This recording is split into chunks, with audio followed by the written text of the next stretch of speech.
Well, welcome in, guys. Welcome back to another edition of Blade Talk with Scab and Joe. I am Scab. My partner will be joining me shortly. We're glad you're here. We got a room full of people. Hello to you guys. Listen, before we get too far in, 22 veterans a day in this country take their own lives. Vets, we love you. We love you here at Blade Talk. We love you here at Choir Boys Cutlery, Steel, Forged, and Fire, Sword, and Knife. Please know that you are welcome here. Well, let me go ahead and bring in my partner, Joe. Come on in and join us. What's up, everybody? We got a little packed house here today on Veterans Day, which is very, very fitting. Very much. Let's do this real quick because I always, to Pete, to Tina, to Carl, Gruggs, John Peters, Chuck and Steele, Samurai Bird, man, thank y'all for being here. Let people know we're live because it's exciting. Joe, I think we picked a good day, man. It's Veterans Day. And before we get too far in, I know veterans big on your channel, big on my channel, absolutely. And I just want people to know, man, we don't have answers.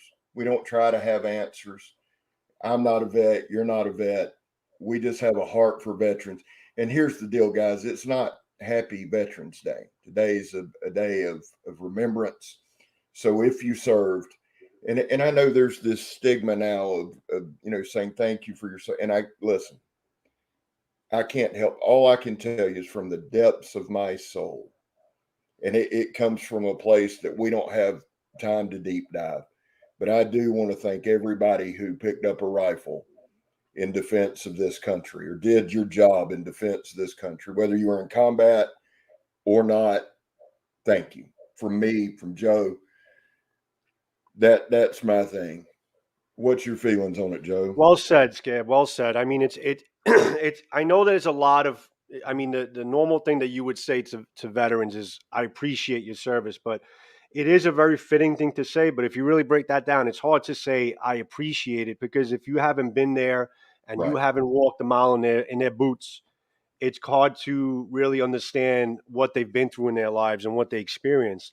So it's a polite thing to say you appreciate it because you do appreciate it, but you can't physically appreciate it. From one veteran to another can appreciate their service because they've been there and they lived it. But when you hear the stories and you hear what they've been through, it's hard to really picture yourself in that light unless you lived it with them. So, yeah, you could thank them for their service. It's always a polite thing to do, and we are very thankful, for their service and what they did for the country. Fitting, and it's great that we have a day that we can honor it. Actually, it's great that we're doing the Blade Talk today because I was actually going to put out a video, but I said, you know what, we got Blade Talk. At least we could talk about it. We can communicate, and it's a lot better this way. But I guess the only thing we could do on our channels is help the veterans who are in despair because they shouldn't be. They shouldn't have sacrificed so much and still be in despair and having all the problems that they're having, hashtag 22 a day, everything that we tout on our channel. And we can just try to grow awareness and hopefully grow some change from there and branch it out and get it larger and get more awareness and more people in the key spots that can make a change more than we can. So I think that's pretty much our goal here. Yeah, absolutely. And again, and we'll probably come back to it, but again, if you're a veteran, we do appreciate you. You are welcome here. There will be Absolutely. some links. Well, kind of moving in, we've had it's been a crazy couple weeks. And I talked to Joe, guys, for you in the room, there's Jason. Hey, brother. John, again, I talk to John all the time. Steve Borg, guys, how y'all doing? Today, what we want to do is really, we want you guys to be involved. Now, Joe always wants you to be involved. I'm usually the one that blows past you. That's my fault. But what we want to do, or what I wanted to do, is I want to talk about, and let me say this up front. The idea for Blade Talk, and I appreciate and I love having guests, and we've got some more guests coming up. We got a big one in the works, and I say this again, please understand how I'm saying it. I love having my guests, but the idea and the intention for Blade Talk was never to be just guests. We want to talk about knife topics, sword topics you guys want to talk about, as long as it's not politics, religion, or her. Now, I'm swapping jobs, Joe, and this is why I wanted to bring this up. And it's not philosophy. What we want to know is what you carry, why you carry it, what you look for in a pocket knife. And there's no right answer, there's no wrong answer, but let's dive into pocket knives, pocket carry today. So, Joe, what is Well, your? I have And I know something. laws So are different. I Go ahead. have I have a clip that I wanted to play because we're going to Okay. probably get into the philosophy of a knife, and I guess I have a Okay. popular clip that we're all going to be very familiar with, and I guarantee you, a lot of us basically started our venture into blades and the formation of blades and swords and knives and steel. Back from this very popular movie back then. So I guess this is very fitting to do a screen share and start this up, and then we'll get into the whole philosophy of why we love knives and everything all about it. So let me actually screen share here.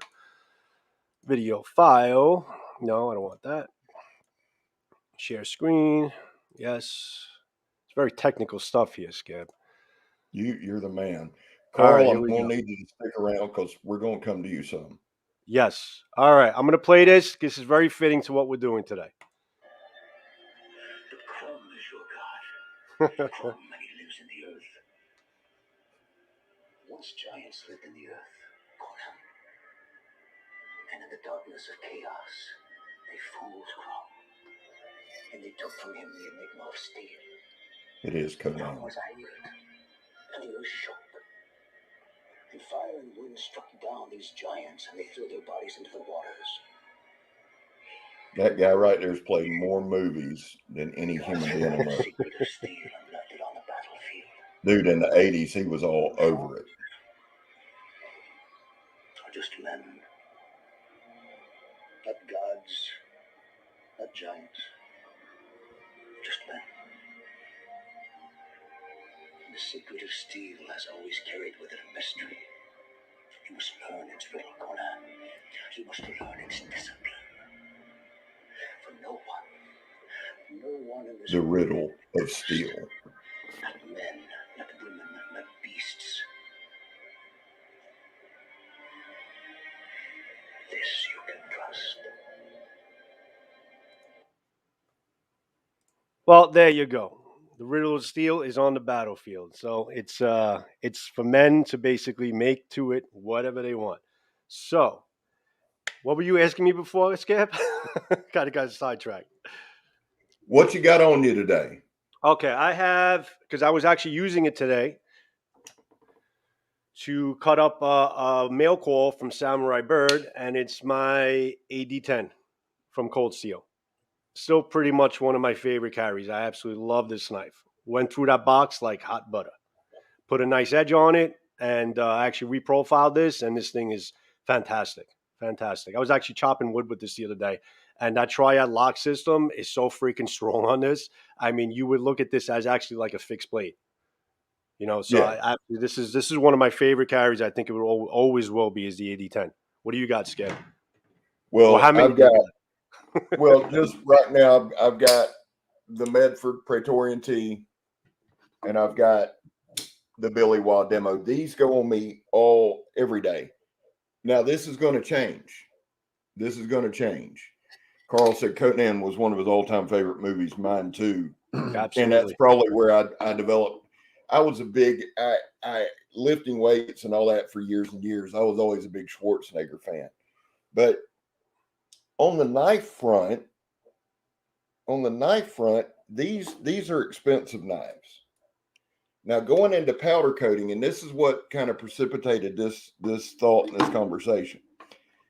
Powder coating, when you powder coat, all powder coating is pigment and resin, no volatiles. But it's a very, very fine dust, right?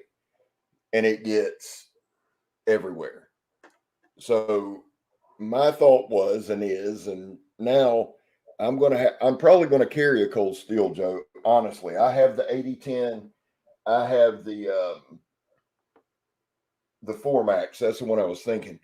I'll probably rotate my cold steels at work because,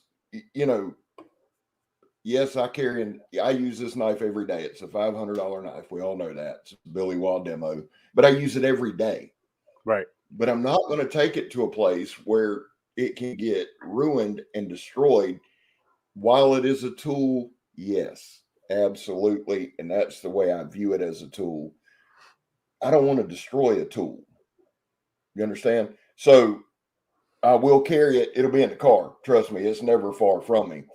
But that's kind of what I was thinking today. And I even said to you, Eric 117's in the house. I love that dude. What's up, Eric? I even said to you the other day, we were talking about knives and using knives, and there's not a knife I don't use. My whole carry philosophy now has to change. So I wanted to get in the comments some what you guys carry, why you carry it. You can just like the damn thing. And that's what I said to Joe. We want to deep dive it a little bit, but at the same time, we want to walk it back to, at the end of the day, you carry what you like. Exactly. You use what you like and you carry what you like. So you got Grugs. Grugs, you got a Cold Steel Recon 1 Tonto and a CRKT Pillar 3. Both great knives. What else we got? Jason Brown's got a Best Tech Texel. I like those Best Techs. If I'm a betting man, Carl Ruger's got his CJRB in his pocket. Let's see what Carl says. If that's a correct bet. Eric 117's got a sword in his pocket. Yeah. I bet Eric. I bet if you could fit a sword in your pocket, you would.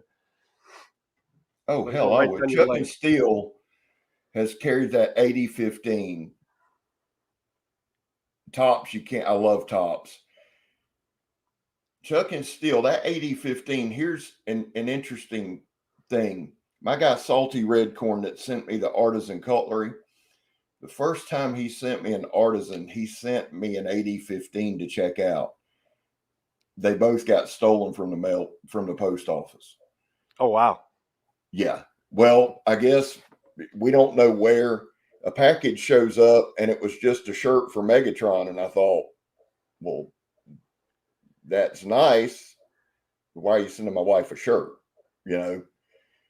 And then he said, hey, man, did you get the package? I said, yeah, man, thanks for the shirt. And he's like, what about, the knives? And so that 80-15 is on the list. I told him I was going to buy him one. He insisted I did not, but at some point I'm probably going to get him one. Yeah, I've been looking at that 80-15 for a while. It's actually a really nice knife. Yeah, I'm intrigued by it. Yeah. I'm very intrigued by it. I got my petrified fish that I just picked up the other day. Oh, that's beautiful. It's a gorgeous knife, mm-hmm. isn't it? I love it. Yeah, I like it. I like it a lot. But that's the thing. I mean, philosophy. I mean, what is your I'm not saying hypothetically, I'm not asking you, but what's your philosophy, guys, on a knife? Is it a more of an aesthetic thing? On the spot. Is it an aesthetic thing? Is it a usability thing? Is it something that you're looking at a knife as something that's going to basically serve all your needs all day without breaking down, and you don't really care how it looks as long as it serves you well? Why do you carry your knives? Like, why do you carry certain types of tools or anything like that related to a blade?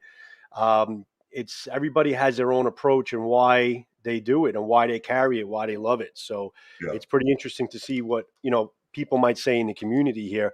I mean, I can speak more towards the sword end because that's where my passion lies. I love knives, but swords is a whole different area altogether because you're not using swords for everyday tasks. You're not carrying around swords for everyday tasks because you're getting in trouble. So there's a different philosophy that goes behind, my philosophy of swords or bladed weapons like that, Yeah. But what are people guys saying? And when we do a sword video, we'll talk about that, Joe. Yeah. Well, it's a blade thing. It's philosophy of the blade. You're 100% correct. And that one of the reasons, and I say this honestly, one of the reasons that I really wanted you to do Blade Talk with me is because you have a passion for it. You know, there's enough guys on the internet that aren't passionate, and I'm like, why did you know? If you're not, to me, if you're not passionate, don't do it. Okay, I love knives, and I'm and guys, I am reading every comment. Um, Jason Brown, that's me. I care about how it looks, but if I'm not going to carry it, not going. I mean, there are knives that are given to me as gifts, and if you're in this thing, you kind of know that. Yeah. Um, but if I look at it and go, now we got to separate this too, Joe. There's and let me say this up front. I'm not talking about collecting. I'm talking about EDC everyday use. Yeah. The collector has a And from the different guys I'm philosophy. seeing, Yeah. right, every day, because I've got a lot of. I'll never be that guy. I was never the guy as a kid who had the little GI Joes in the package. Most of my GI Joes met an unglorious end at the end of a Crossman pellet gun. I'm going to play with my stuff. I'm hard on my stuff. So it's got, for me, here's my thing. And we can call it call it what you will, but it has to be a philosophy. It has to be a hard use, has to be hard use.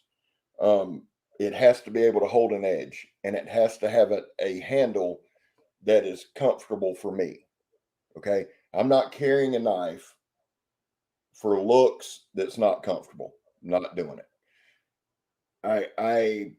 We talk about the self-defense, and one of my things with this, guys, is this: if you're going to have a knife on you, if you got a knife on you, let's say this: if you got a knife on you, you have some sort of weapon on you. Okay. So then the thought for self-offense or self-defense goes into this: how fast can you pull it out? How fast can you deploy it? Do you know how to use it? Do you know the consequences and ramifications of using it? Those are 4 questions you got to ask yourself. And yeah, this finger's broke. But do I carry it now? Do I carry one for self-defense or self-offense? And this is probably the only time I answer this seriously. I think I carry one more as a deterrent. And I can back that up. Having worked for years in utility locates, being downtown Jacksonville, Florida, in the middle of the night, being in some of the worst parts of this town in the middle of the night, because you got to work, you got to make a living. Sure. I can tell you honestly, I've had a visible fixed blade on me that has been a deterrent several times. I've seen people have walked up, and I'll turn one way or the other, and they walk back. So, do everyone for that? No. Is it good for that? Yeah. But back to the philosophy of the everyday carry. And one reason I'm glad Carl's in the room. Carl, I believe, is an electrician by trade, chucking steel. Dude, I hate saying, bro, what is your name? I've drawn a blank. Chucking steel. Put your name and what you do, your address. Go ahead and dox yourself there. Blood type, social. No, just kidding. Yeah. Where are you Give us some from? How's info. your mom and them? Give us some But info on that, chucking. I'll tell you one thing, Joe. Talk to me a little bit about New York. That buck that you carried, and you and I talked about this. One, that video did very, very well. Yes, Very it really well. did. Because Buck carries the boss heat treat, can't beat it. You can't. Now, the Rowan family out in Idaho who does SE and who does DPX and they're good with it too. But that buck you carry, to me, if I was where you are, that buck would be in my pocket at all times. It's small, it's light. That buck, other than today, because I just wanted a beefier cutter to get through a box and all that, and I needed to cut some pieces of bamboo and whatever. I chose to go with my AD10, which is much more of a sturdy cutter. But that Bantam 286 is pretty much in my pocket most days. I absolutely love that knife. I mean, it's the edge, everything about it is just, and it's, you know, and then there's a stigma that goes behind carrying certain brands, you Yeah. know, as you know, and Buck definitely happens to be one of them. I mean, it's a tradition. There's so much history behind it, and in terms of even just our own memories, as far as our fathers or grandfathers, you know, all the Buck stories, and you know the classic, you know, 110 and all that, and it's just there's such a stigma that goes behind carrying a Buck. So some people choose to go with Buck because of that history or because of that feeling of carrying such a historical, you know, made knife type of thing, and that there is a philosophy that goes behind why people are into Buck and why people carry specifically Buck knives most days or every day, for the most part, I would say. Eric 117 is dropping out. Hey, before you go, Eric, if you're not gone, do me a favor, man. Put a link in the comments to that video. And guys, here's the thing: if you're a content creator, when this video posts or whatever, in the comments, put your latest video there, because I want to go through and check out. To your point, Joe, absolutely. There, you can look, if somebody carries a cold steel, they're looked at a certain way, right? Right. If they carry a Buck, they're looked at a certain way. It's a Spider Co. And JB, Chuck and Steel, since Spider Co was out, and I've heard that a lot on Heart. Now, I've heard a lot of people aren't fans of Spider Co when it comes to durability and toughness, and I've heard a lot are. I love Hatton. Jason Brown, thank you for stopping by, brother. Come by anytime. Glad to see you. Air Guns and Air Power, how are you? What's up, And bud? BC Jerbs. So here's the deal. And this is one, Joe, that Meg got me a couple years ago for my birthday. This is I about messed it up. This is the SR1. It's cold steel. This is a hard use, heavy. Now it's S35VN, PG10. Like you said, it's a triad lock, so it's almost like I had DJ Horn come in and rescue the blade, reprofile the edge, put the chip back on it. So this is one that I'll carry a good bit. That looks like a But strong it's a knife. big I can knife. see it. Yeah. How many inches is that This blade? is one of, well, there it is against the Medford. Wait. Oh, I can see. Oh, there's the Medford. Okay, I got it. All right. I got it. I don't know if Yeah. that's the Well, the best. Medford's just a lot more. So curved. now, for those that are just coming in, this is not a comparison between a Medford Praetorian T and a cold steel SR1. However, this SR1, I would take it anywhere. I'd take it and just not being funny, I'd have it in a street fight, in a construction site. Sunday, go to meeting. This is a tough ass knife. And so it'll be, Joe, it'll be something like this. It'll be the AK-47, but that's kind of why I wanted to do this. And I wanted to show y'all something real quick. I just got this from my guy Jacob Lamb this week. First of all, Jason, thanks for listening in, buddy. I know you got to be driving right now, but thanks for joining us, bud. We're trying not to make it boring for you while you're driving. Well, my melodious tones and good looks will take care of that. This is one that Jacob Lamb just sent me this week. It's got Choir Boys cutlery on it. S35V Yeah, in it. that's It's right. the Tal Wolf. Yeah. Here's the thing about knives like this. Though they're not practical. Carried one. I'm a big believer in only speaking on things you've done.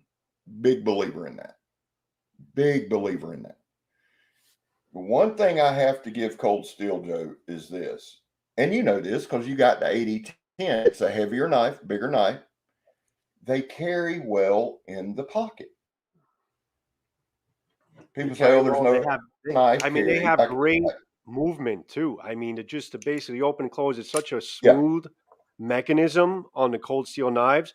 I would say more, and you could tell me if I'm wrong. I would say when you're getting into the more than $100 price point on Cold Steel. That's where really you got the quality in terms of the movement. Because I have like my Finn Wolf, which I love the knife, but the movement does not compare to like the 8010. I mean, it doesn't snap into place. It doesn't. Right. It's not exactly the same. But I think when you're at a certain price range, the Cold Steel movement is just unbelievably good. It's so fluid. Which knife are you talking about, Jerbs? Where's Jerbs? I can't see that knife being helpful in the bush. Well, I don't live in the bush. Are you talking about the Talwar? Let me know, because we're going to do one of the things, and two things I want to address with Jerbs. One is, I'm just messing with you. Two, yeah, well, it depends, buddy. I've shown 4 Cold Steels. The SR1 is as practical a knife out there. Now, this knife, where's it at? Oh, shit, I put it down. Oh, the SR1. I'll do a video of it in the next 2 weeks, bushcrafting and all that. This is as good a knife as you'll find. Okay. But it comes down to the personal preference. I mean, you got to work with what you like and what you have and what you're used to carrying. Listen, people are going to see a big knife. Well, that's not practical. Have you ever used it? Every knife can serve you well. I don't care what it is. I know a lot of people say, oh, yeah, this is strictly a bushcrafting knife, or this is strictly that, or this is strictly that. I think every knife, if it's made well, every knife is going to knife and do what you need it to do for the most part. Obviously, some blade geometry and type of knives are made to excel at certain things. But you know what? If you're comfortable with the knife and you're familiar to how it used and its limitations, I think any knife can knife and do whatever you need it to do all day. Yeah. Now, I will say this. I think Jerbs was talking, and again, I love that dude. I love BC. There's JB Big Red. How are you? Thank you for joining us on Veterans Day, JB, and thank you, brother, for your service. I really appreciate you. Thanks, JB. Jerbs, we all appreciate you, man. Man, thank you so much. Jerbs, let me say this. The Talwar, this is one of those that no, I really don't want to be in the woods with it, and I'm just being honest with you. And I get what you're saying, and again, please know I'm just messing with you. With Cold Steel, their triad lock almost makes it like a fixed blade. Okay, now there are other locks, and I've said this. I've gone on record saying this. You know, they say, oh, the triad lock can hold 800 pounds, whatever it can hold. Okay. Well, unless you're going to stab an elephant and try to pick him up, I understand that. But if I was going to be in any situation, Jerbs, that SR1, just because it's been proven and tried, I would have it with me. Now, would I have a fixed blade? Absolutely. Absolutely. Absolutely. I would have a fixed blade with me. Now, the other part, Joe, let me take just one quick second to deviate. Jerbs has asked me several times about my nickname, Scab. Now. I wished that there was some monster story I could tell you about it. I can simply tell you this, BC. In our family, in the Baldwin family, the men never call anybody by their real name, ever. I've grown up like that. My grandfather, my great uncles. I don't know that my grandfather ever called me Scott.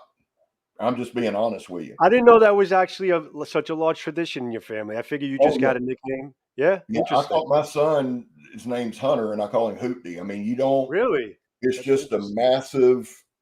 But here's what happened. My dad called me Scab for years because I stayed ate up as a kid. I stayed in the woods. I stayed scarred up. So it was just always Scab. There's old Scab. Well, one of my good friends down here, Dave Rock, heard it one day at church. Scab. And then Dave Rock added the O. So my actual nickname is Scabo. If you ever come to Northeast Florida, in fact, more people know me by Scab or Scabo than they do by my real name. Funny. That's it. It got it and it stuck. Now, the one person who does not call me Scab is Megan. She never has. Not one day in her life has she ever called me Scab. She I, called a I, lot of in other all things. your lives, she's always addressed you as Scott. Yeah. Always. Yes. And You're right. now her sister and some of her family will do Scab, but no. Right. It's Samurai Bird, Reverend Scab. There's Keith Carpenter. That dude's a great dude, man. He's a West Coast brother out there with JB from Big Red. Jabbo, Thanks, JB. Keith. Yeah. I'll tell you this, kind of a guy that's one of my dad's buddies. He never could get Scab. He called me Jab from the time. I'm like, dude, Scab's bad enough. Let's don't add it. Jeff said, now back to the philosophy, especially since we got Big Red, we got Carl, we got JB from Bama. We got all you guys in here. We got Gruggs, who has one of the best knife collections on this planet. We got Miss Nikki St. Laurent. Nikki, thank you for being here. The deal today, guys, is we're talking pocket knives. Why do you carry it? What's kind of your thought process behind it? Give me some must-haves for it. It could be a fixed blade. It could be a you're welcome, man. I love Jerbs, man. That dude's just an honest, Jerbs is genuine quality, man. dude, Jerbs is a man. top shelf Quality quality. dude. And he's Always starting to make knives. I'm excited about that. Awesome dude. But let me ask you, Joe, because you're a knife or a sword guy. You're a sword guy. There's Salty. Salty.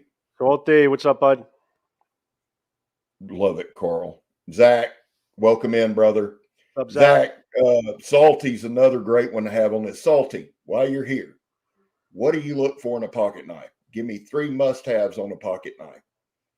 Joe, same question. What are your 3 must-haves? And I know swords are your thing, but on a pocket knife, Joe, a pocket knife. If I said, Joe, I'll send you whatever knife you want, or I said, Joe, I'm going to send you a surprise. Tell me 3 things you must have. I actually, this is not in order of preference. I would say aesthetics. I would say I gotta like the way the knife looks. That's one. I'm not that concerned with how how much quality the steel comes into play because I have S35, I have a D2, and I also have OS 8 and OS 10A. I mean, they're all great steel as far as I'm concerned. I'm more concerned with the quality of steel to hold an edge. So, because I don't want to have to be dwindling it and sharpening it and doing all this shit. I mean, I strop my knives from time to time, but I don't want to have to reprofile because it's losing its edge from use. So the quality of the knife is more important for the edge retention. And it's got to carry well. It's got to feel comfortable in my pocket. It's got to have a good belt clip where I could get it in and out if I need it. I don't want to mess with it getting in and out. I don't want it to rip up my jeans. So those are probably the 3 most important things that I would look for in a pocket knife: carry, aesthetics, and edge retention. Salty said, great action, blade steel, and ergonomics. And I think if we're honest, and we got some good answers here. Miss Nikki said edge, walk and talk, and aesthetics. I think, let's see, my pocket carry is the sack. I have carried it for a day. That's a great carry, Jerbs. Yeah. Chuck and still don't like the Avispa.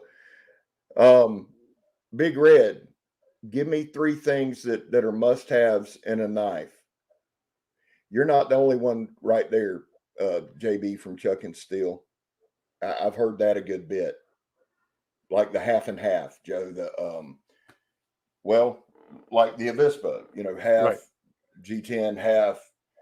Some folks don't like that. But I think if as we're far honest, as each plate, yeah, right. I think if everybody's honest, and one thing is I don't go into a lot of the aesthetics on my reviews, unless now if it's $200 or $300 knife, yeah, and it better look good. So I can't say that aesthetics don't matter. And I think if we're all honest with ourselves, aesthetics matter a lot. They matter a lot. I mean, to us personally, If No, you it see does. knife It's just you're like, I don't like that, you ain't carrying it. yeah. All right. Yeah. Big Red said ergos, action, and aesthetics. Ergos is number 1. Makes sense. Jerbs, edge, toughness, and price. I think price is something John Peters made a comment earlier. I think price is something we leave out too. Yeah, no, price is Um, important. I think price is important if we're honest. Pete Morrissey, flipper, no pocket knit, no pocket clip, losable. So we got a lot of good answers there. Now, Air Guns and Air Power carries I believe, a Milwaukee box cutter or a buck. Practicality is another thing.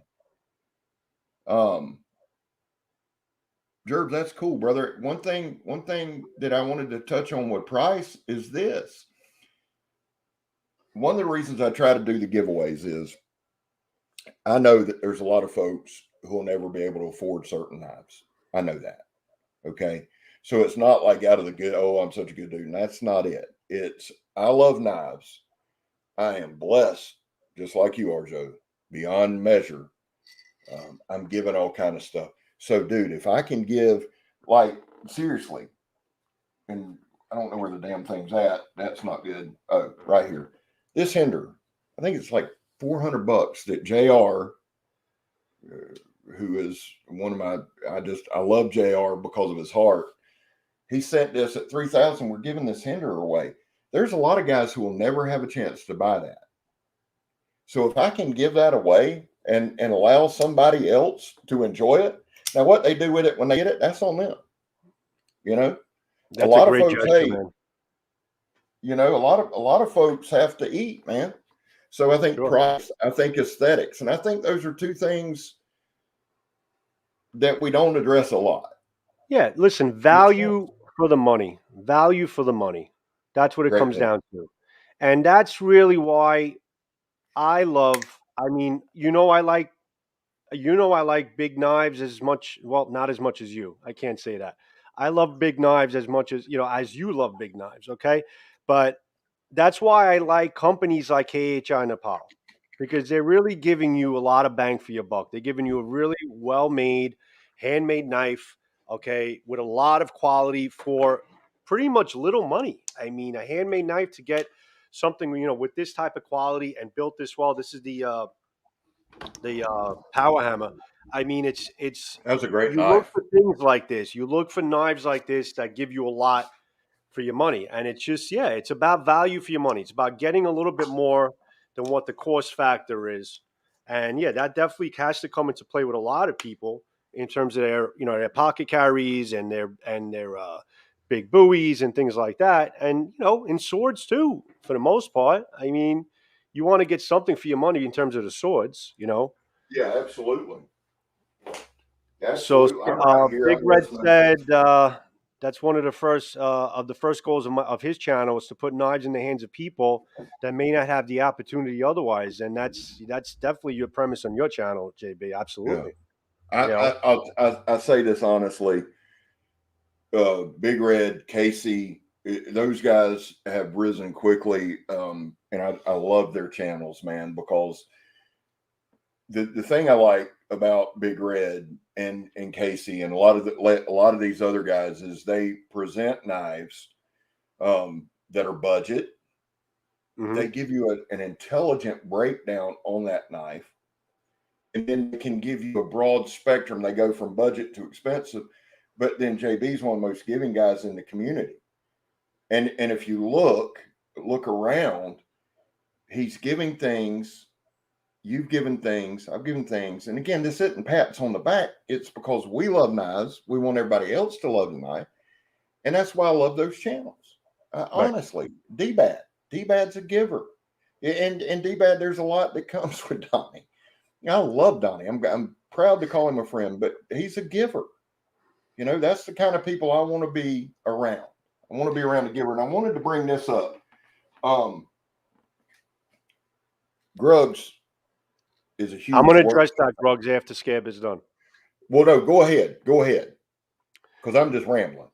Grugs. So swords are expensive, and even the budget swords. You're right. Listen, swords. You have to be a different type of person in terms of swords. It's the philosophy behind being a sword owner is completely different spectrum than being a knife owner, because most people carry. They have everyday carries. And listen, I live in New York, so everyday carries is not the biggest it's an obstacle for me because it's not allowed. But people live in woodland areas and they need to have knives at their side. They need to be able to chop wood. They need to be able to make fires. They need to do things with it. And there is a philosophy as far as what you carry, why you carry it, and why it's important to you. With swords, it's more of a one thing. It's something like if I look at swords philosophy of why I like swords, I think it's just they make me happy, Scab. They make me Yeah. happy. I respect them. I respect the steel. I respect what goes into making them. I respect the history. And you respect a time where swords and things of that nature were, a necessity. They're not a necessity today. I can't be carrying a sword in my back in the park like I'm carrying a knife in my pocket. You can in So you Florida. gotta, Come to Florida. come Hey, to real Florida quick, one day. One day. highlight that comment by Rusty or by Salty.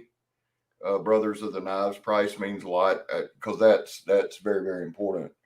I'm sorry. Go ahead. I didn't want to miss that comment. You're right though, Joe. And it's some of it. You just love and appreciation.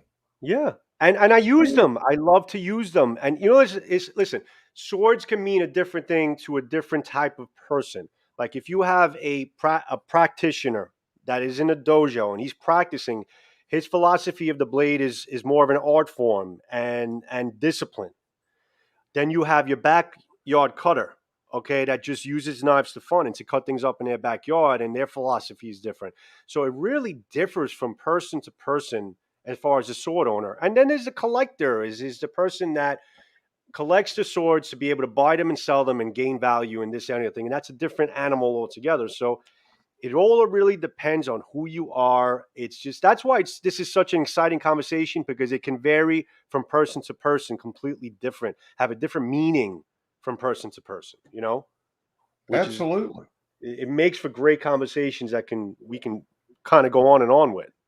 Well, each person, and you have, and this is what you and I talked about earlier this week. At the end of the day, a lot of times it boils down to what you like.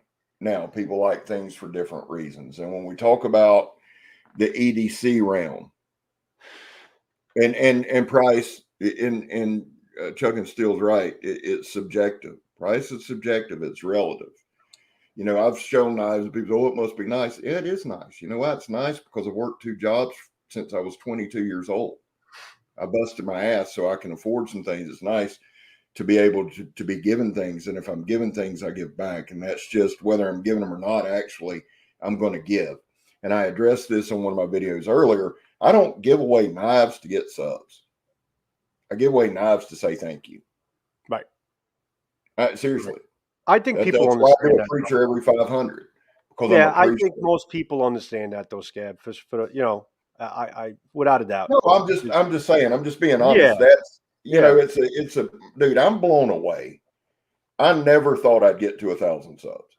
So to continually grow, it's just a thank you. Now I did want to mention this, Joe. When we talk about EDC, this knife here, since I've got it, this Work Tough Gear EDC Nomad, and I'll put it up against. Let me just size comparison. Can you see that? Yep. This goes in my pocket like a pocket knife every day. This does every single day. Do you keep it at your belt or you just No, just I throw it keep in it your in my pocket? pocket. I You keep literally, the whole thing yeah. in your pocket. Yeah, I literally, Joe. The downside of wearing sunglasses and being wop-eyed, you can't see where you put shit. One thing I do with this, Joe, too, a lot of times is it'll be front pocket, right? Front pocket where I can grab it. A lot of times, if I'm working, it goes in my back pocket. That way it goes where I can grab it. And I've thought about putting a clip or a tech lock or something like that on it. But honest to God, Yeah. Joe, I would love to be able to carry a fixed blade as a everyday carry. I think that's so much more, especially if it's an Kydex sheet or something like that. I think it's so much more convenient to kind of pull it out, use it, put it back in, Yeah. instead of a folder. Well, if you like in your job, you have to dress up. You have to dress nice. I'm assuming you wear a lot of suits, to weddings. Yeah. One thing, man, look at, you could get something like this. I say this honestly. Pop a tech lock on it. Put it right here where your suit covers it. Right in the back. Yeah. Because with the tech lock, you can take it on and off. Yeah. And without removing your belt. Right. And so something like this for you, like you said, and nobody would ever see the damn thing. Yeah. Just keep it and keep it. Don't keep it on your side. Keep it like right there on the hip when you're working with your jacket on. Nobody would ever see that, man. And see that knife, the reason why I like that knife, going back to my preferences there, is the fact that it's got a balance of aesthetics, which I think it's drop dead freaking gorgeous. Okay. The full tang, the edge retention, the usability, and I mean everything about that knife is pretty much checks all my marks right there. Yeah. Me too. Yeah. Like really it too. Now, Jerbs said he likes Legion Culture. That Pendleton Hunter is a great knife, dude. And the knife that Jerbs is talking about is right here. This is one I was trying to find the other day, Joe, and Megan kept hurrying me off the thing. This is the CEO, CRKT CEO. Now, guys, when I look this up, well, Garen, that's true, but you can go to Strack HQ and make 4 payments on it. You are absolutely correct on that. And I'm not a salesman for them. I love Miss Claire. Miss Claire over at Strack HQ, RYP, Robert Young Pelton, Bill Harsey, who's a freaking legend. They're just all awesome people. And they're making that Billy Wall available with 4 payments. So something to think about. The Master Hunter is awesome. The Ultimate Hunter is awesome. The Pendleton Hunter is awesome. Yeah, Jerbs, let me tell you something about this little knife right here. And Joe, again, for you, and I couldn't find it. I may just wind up sending you this one. This is just for you fidget guys. And Todd Carr's here, man. Thank you, Todd. What's up, Todd? Hey, Jerbs is trying to get to 250. Jerbs, in this, when this video posts, BC, put a link to your latest video in the comments. Are you cool with that, Joe? Yeah, absolutely. And we'll post it. JB from Chuck and Steel, it's Strack, STRAAK, Strack HQ. Miss Claire. And a big shout out and mad love to DJ Horn. DJ's the one who sent me his at Scab. Now think about this real quick. John Peters likes that CRK M16. John, you and I have been talking about finding a plain edge when I found one the other day. Yeah, post it, BC. But me and John Peters talk a lot about knives. He carries John's the reason I picked up that buck 286 Bantam, honestly, because he carried it a bunch, and he carries that CRKT M16, and that'll lead us kind of into our next thing, Joe. Serrations on a blade. Let me make this clear. From an aesthetic standpoint, I do not like serrations on a blade. I share the same plain edge.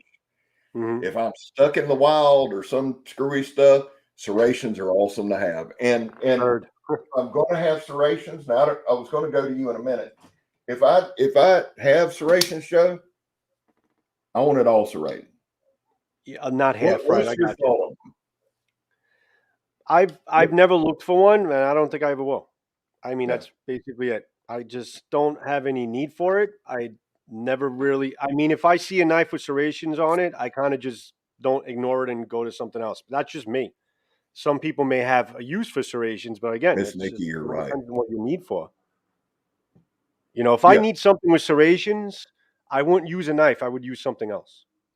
If that makes sense. Yeah, it makes another sense. tool. Another tool. That makes sense. Makes sense. Right. Just looking around, I just carrying Saul. So for me, it's not a deal breaker, but like John Peters that carries that CRKT M16. I love the aesthetics of it. I just want it in a plain edge.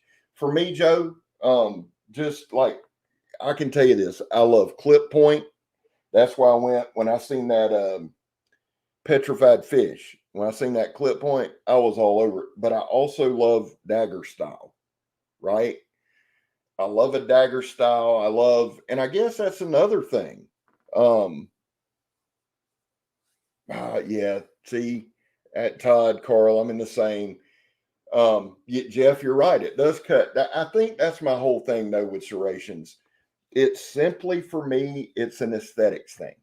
Yeah. I wanted to show y'all this too, because I don't know how long we're gonna go. This is another one JR sent. And listen, Grugs, pay attention to this, brother. This is a Bark River. Look at that. CPM 3V. I think this is an LT right. What's that in the middle of the handle? Is that like It's a design? like a turquoise. Oh, wow. It's just like a turquoise.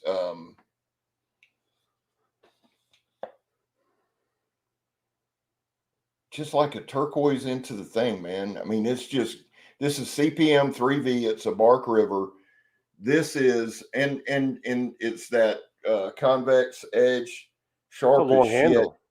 dude. Let me see that in your hand, because you got big hands. Oh, yeah, that's a big handle. Yeah. You still got some real estate at the end there. That's nice. Yeah. That is right there. This is one of the best, and this is one of the best feeling knives of this style I've ever held. Wow. I mean, dude, it's insane, man. I'll have a video on this coming up, but I know Miss Nikki said Bark Rivers are fire. They are. This is one of my favorites. And I just, yeah, Todd, it is. There's certain things I talk about, I don't care about aesthetics, but it's just like you with a sword, Joe. If you see a sword and you go, well, I don't really give a shit about aesthetics, I care how it cuts. But then you just see one and you're like, holy shit. No, I need a balance. I need a balance. And you know what? You were talking about expensive blades, whether it be a sword or a knife. Expensive blades. Okay. A guy had told me, because I had said, I mean, there's like these really beautiful swords that it's just so hard to acquire. I really love them. I love the aesthetics. I love the usability, the quality, everything how they made. And they said, you know what? The last 3 or 4 swords that you bought, what if you didn't buy those last 3 or 4 swords? What if you saved up to get that one sword that you like? Do you want, 10 swords, or do you want 2 swords that you really take pride in? So let's just say you want a Formax or Medford or something like that, guys. I mean, everybody's different. Some people may buy one knife every 3 months, every 4 months, but the people who buy knives from time to time and they like to broaden their collection, but if they have one particular knife, like you won't even call it a grail knife. A Formax is not a grail knife, but I mean, what's a Formax? Like about $400, $500? What's that? A Formax. What's the next? Oh yeah, between 400 and 500. 400 and 500. They got a new one. They got a new one. Their new one, I think, is between 3 and 4. 3 and 4.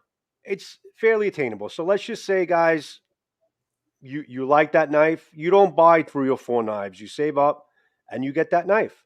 I have I'm slowly getting into European swords. Now, European swords are a lot more expensive than what you could acquire in, Japanese style katana, because they're built differently. There's more steel. There's a lot that goes into it. You have to look. There's a lot of payment installment methods that you can purchase them. You can spread out the payments in time. I mean, there's ways of getting around to it, to getting into something that you may really like. Not to say that's for everyone. Not everybody wants to do that, but there are options out there in terms of acquiring certain things. But some people may not want to have an expensive knife they want to use every day. It's all relative to everybody, but there are options out there for you to acquire. Well, and that goes back to talking about it being relative. I mean, it comes down to one. Now, price is an issue, but with me, like swapping jobs, going back into powder coating, For me, it's a matter of functionality now, because I can't have a knife with a lot of moving parts, because that powder gets everywhere and it inundates everywhere. You got to change what you carry now. So I've got to change it up. I've got to get a little more basic. Honestly, my Emersons will come back into play. I wanted to show y'all another one that's coming up. New Formax is $3.99 most. Yeah, Todd. And I've heard a bunch of different stuff on the new Formaxes. Some good, some bad. Now, this is, anybody want to guess what this is? With the purple. Have you reviewed that before? Huh? No. Have you reviewed this that? One's coming up. I got a box the other day from JR that had the Bark River, and it had this in it. This is the Hinderer Tack Harpoon. Now, Nitro V, USA made. My lighting's terrible. Thank you, JB from Big Red. Man, I appreciate you. This thing right here, and people go back and forth. People go back and forth on Hinderers. I've seen a lot of different stuff, but I can tell y'all this in hand, this thing right here in hand, dude, it feels good, and it's got that little hint of purple in it. Yeah, look at that metal overlap where you can basically right on top of the handle. I mean, that thing's beautiful. Yeah, it's got some really nice jimping. Really, just a good feeling knife, man. So, and again, I go back to it. As much as I'd love to tell you, aesthetics don't matter, they do matter. Emerson, Miss Nikki said Emerson's a great knife. Joe, when I first started, and it's still the same, Emersons are, to me, are one of the best work knives out there. And my Emerson CQC7 will definitely be one of the knives in my pocket going back into powder coating. That or the CQC8. They're some people like them, some people don't. It's never failed me. Now, this 8010, probably, and here's the Formax, Joe. You've asked a couple times. Here's they're in the same family. Both Demco design. You can kind of see there. Watch your foot, Scab. But you can kind of see there now. I had given the Ultimate Hunter, which is like, the baby boy of this group, to Isaac. Ultimate Hunter.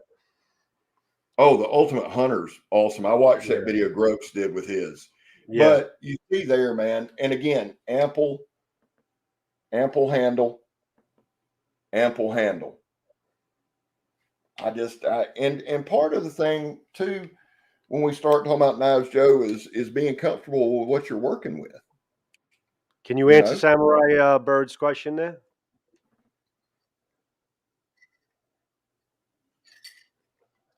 I think it's personal preference. I throw a bunch of them. I just don't show you. Yeah.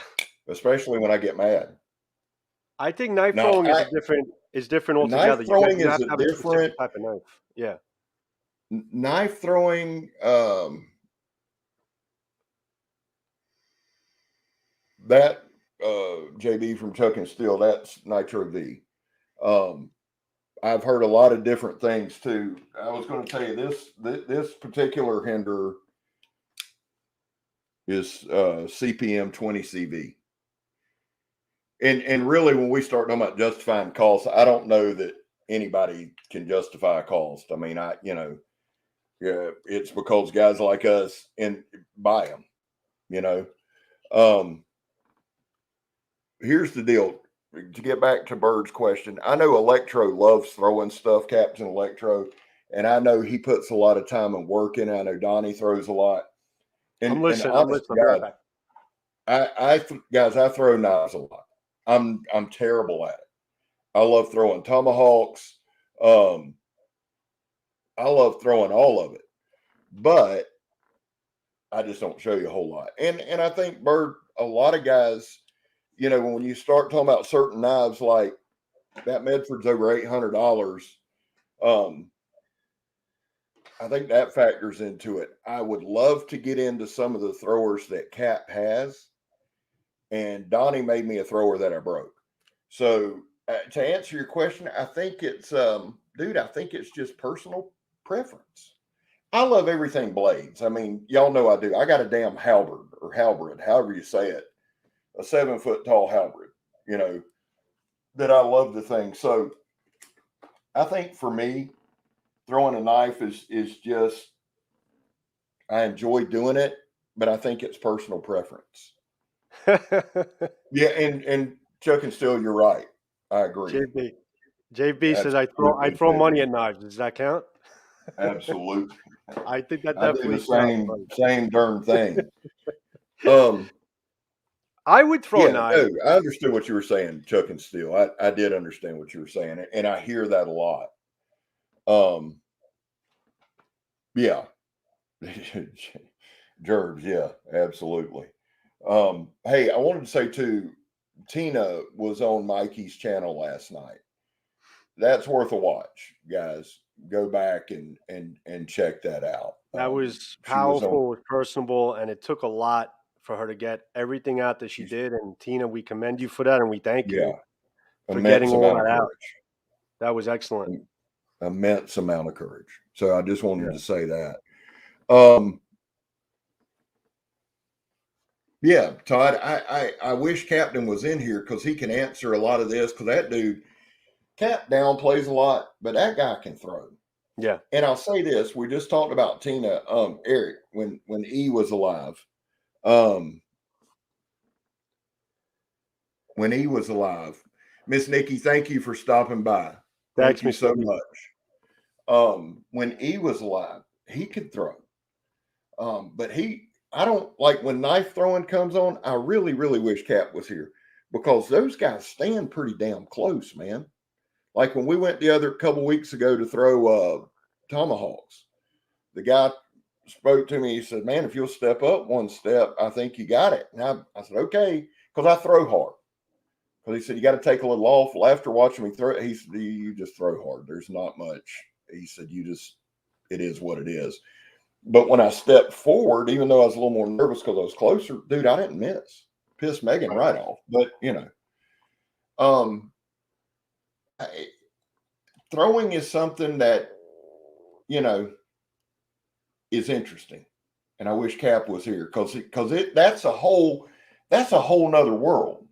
I've got a Gil Hibben thrower in the car. And I'm like you, Joe, did you ever buy the cheap throw knives? Did you ever buy any of those, or have you ever bought any of those? As a kid, I used to have the Chinese stars. Yeah. The Chinese that's throwing one thing. Yeah. Like we all did. Now, I used to throw them at trees, and I used to do stupid shit with them. I had fun with them. I did a lot. I probably did more with knives and throwing things as a kid more than I did in my adult life. But you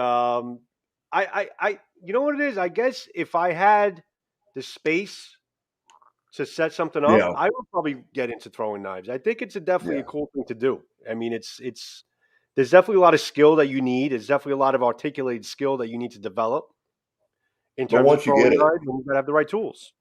Jerb said he wants to get into throwing that Spetsnaz shovel. Let me tell you something. Of everything I've thrown, and I am not an expert at all, none, zero, nil. The best throwing thing I have is that Spetsnaz shovel. Dude, that thing is a blast to throw. Yeah. And it'll be coming up on the camping trip, which I believe we're going to do December 11th. Oh, is that the So date? I'll definitely have that. Huh? Okay. That's the date? That's the date. December 4th, we're going to do a scouting trip. Okay.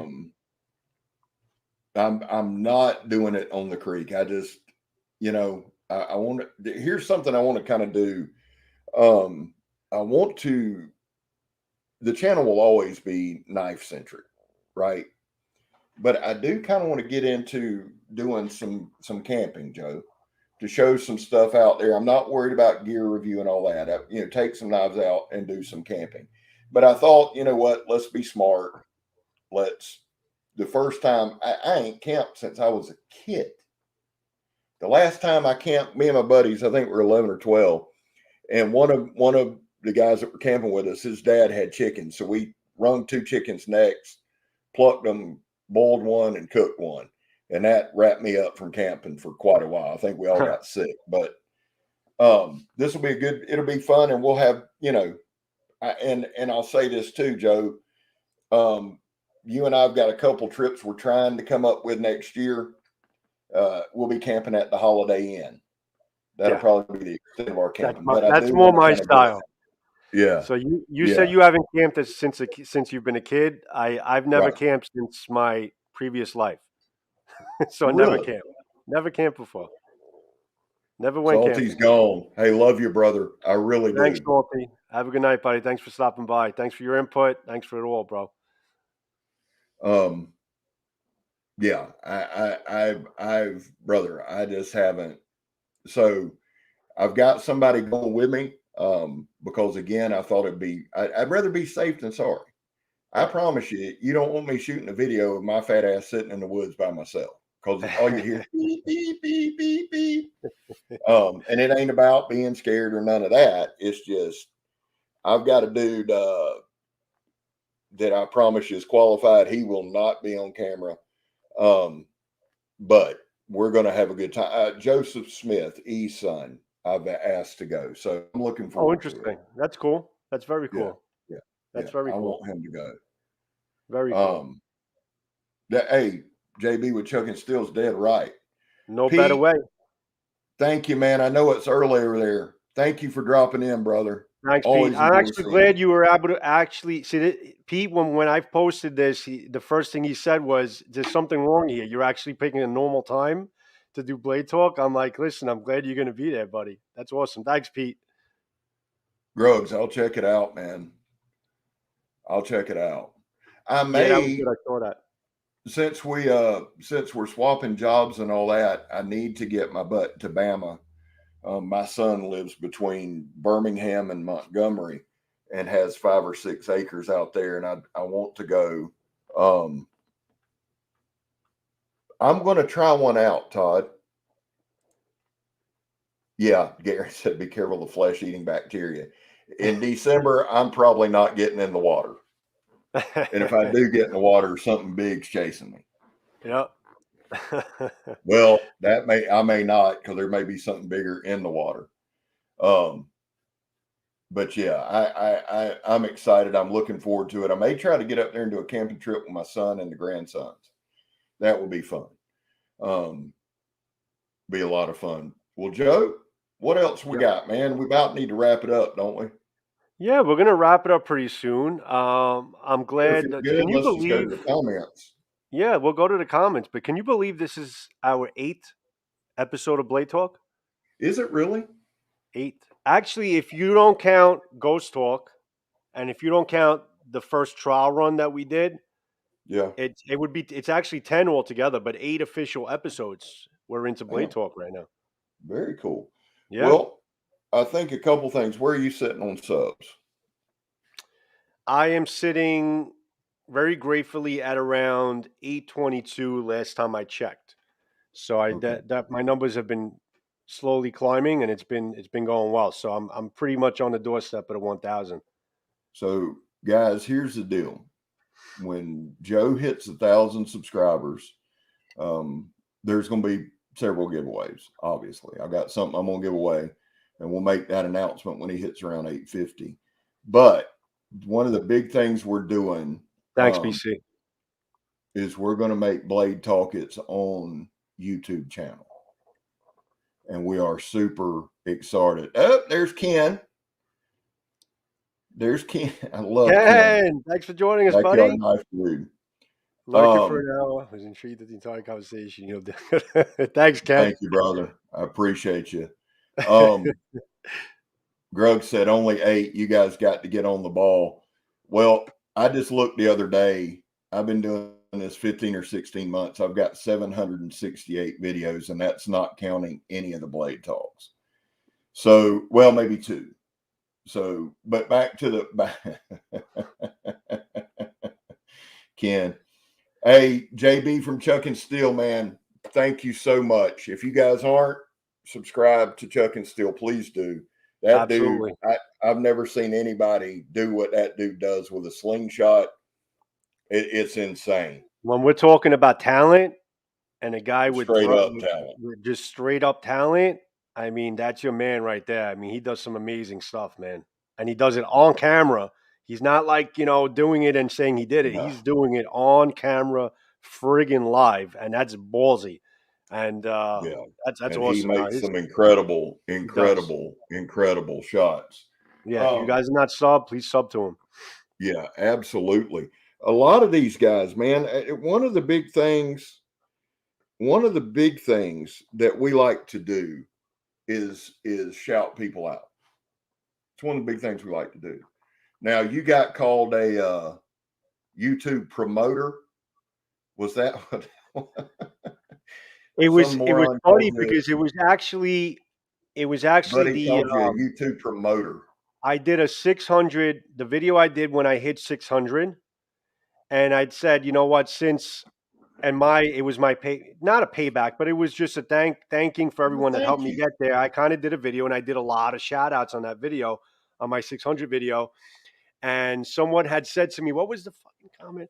He says something to the point where I feel like I'm watching the second page of a magazine ad, and he called me a YouTube promoter or some shit like that. I don't know, something along those lines. But of course, he called himself a farrier. He was a farrier or a ferret or some shit. Yeah. Cares, man. Shut up. But I haven't heard from that guy since. Hey, you ain't missing nothing. But guys, one thing we like to do is we like to shout people out. I like doing it. I think it's a big part of the community. I think it's imperative. I want to see everybody get to 1,000. I want to see everybody grow. I want to see everybody do well. I want to see everybody, and people do it for different reasons. People, don't do it to grow, Scab. Well, okay, I'm still going to shout you out. We all do things for different reasons. I enjoy doing it. I enjoy doing these blade talks because I love Joe to death, and I love getting the feedback. And I'm terrible at doing them by myself. Yeah. So I shout people out more. I mean, yeah, I want to see everyone grow too, but I shout people out more just because it's more of a service to our community to say, listen, check out this guy. He's good. Like when I first shout out Samurai Bird. Show me up, Joe? Huh? You over here trying to show me up? We coming up with better reasons to shout people out? Well, That's I shout people out because I like them more. How about that? That's my reasons. Like Samurai Bird. When I first shout out Samurai Bird, it was because I want people to see what this guy can do. He's good, Yeah. Yeah. It's a great reason to do it, man. Yeah. I mean, yeah. I don't do it to get them back. You're either going to, here's my honest belief. If you put in the work, and this is, I love it. I love doing it. But it takes time. And so it's working, it's grinding.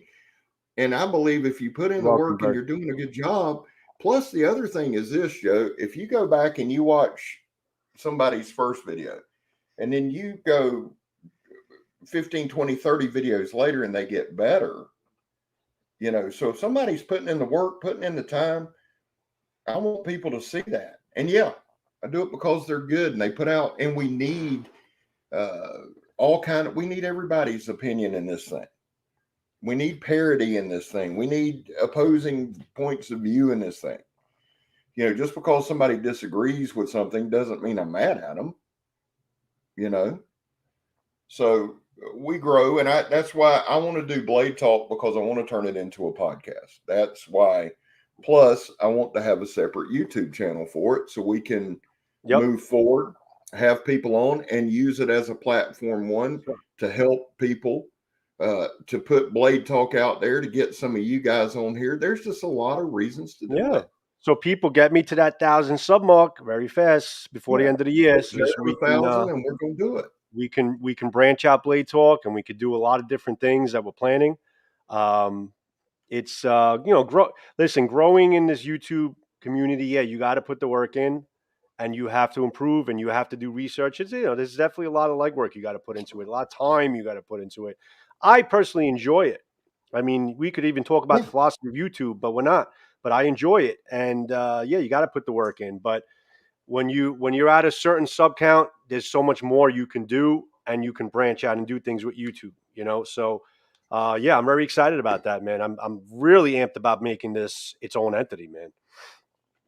Appreciate you, Ken. I do too. Megatron, not so much. Well, Eric 117's back.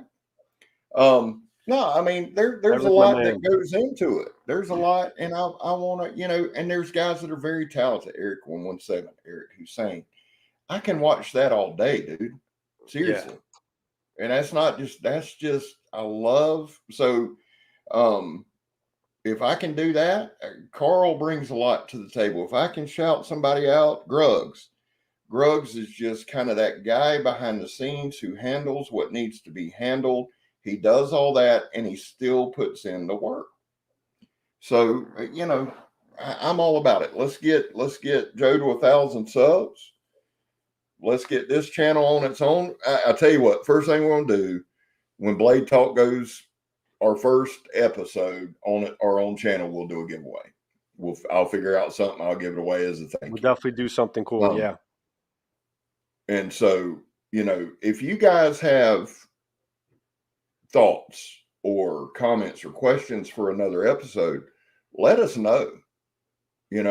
We love doing the free talks, enjoy doing the free talks, but let us know if there's something on your mind, because there's a lot of guys who can add a lot to it. Salty, Rusty Knife Lover, a lot of you guys are super, super good. JB, Big Red EDC, obviously, JB Chuck and Steel. A lot of you guys have a wealth of knowledge.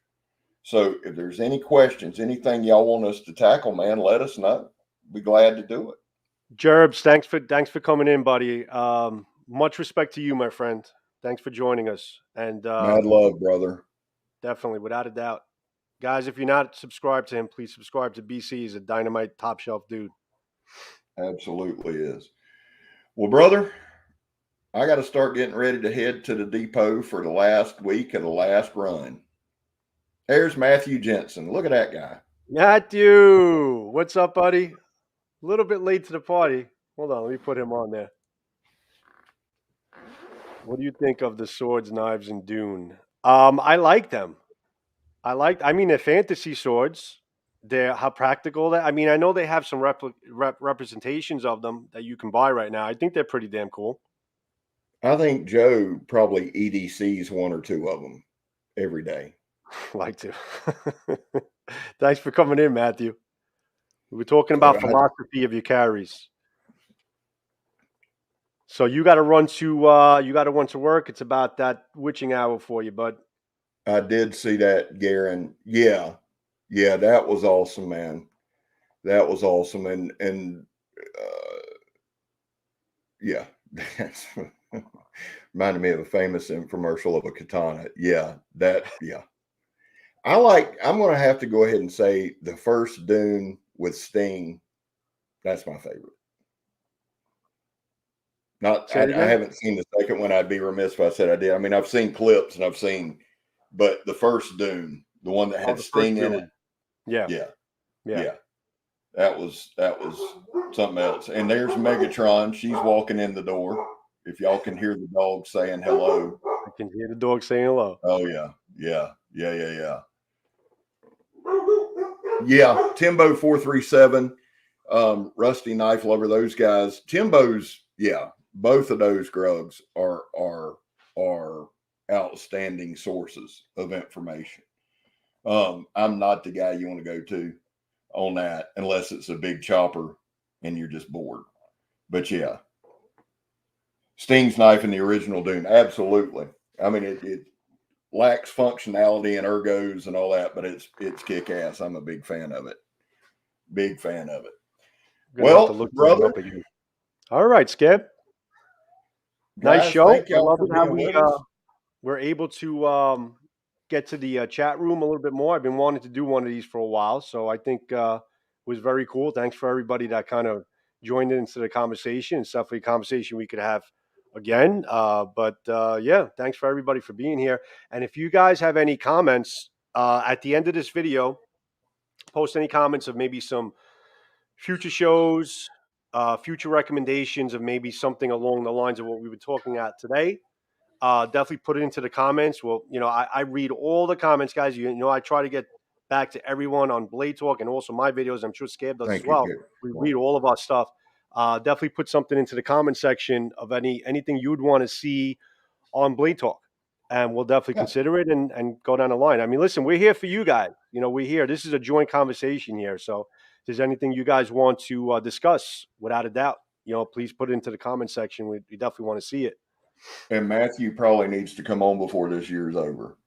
Matthew, I speak to Matthew from time to time on his gaming platform thing, which is pretty damn funny. So, so he's been asking to come on for a little while. So yeah, Matthew's definitely got to come on before the year's up. Is that okay with you, Matt? Big Red, good seeing you. Yeah. Oh yeah, he's a rock star. Big Red, love you, brother. Have a good night at work. You got to have Matthew Jensen on. You don't even have. I mean, you got to have it. It's like a thing. It's like a thing. John, thank you, buddy.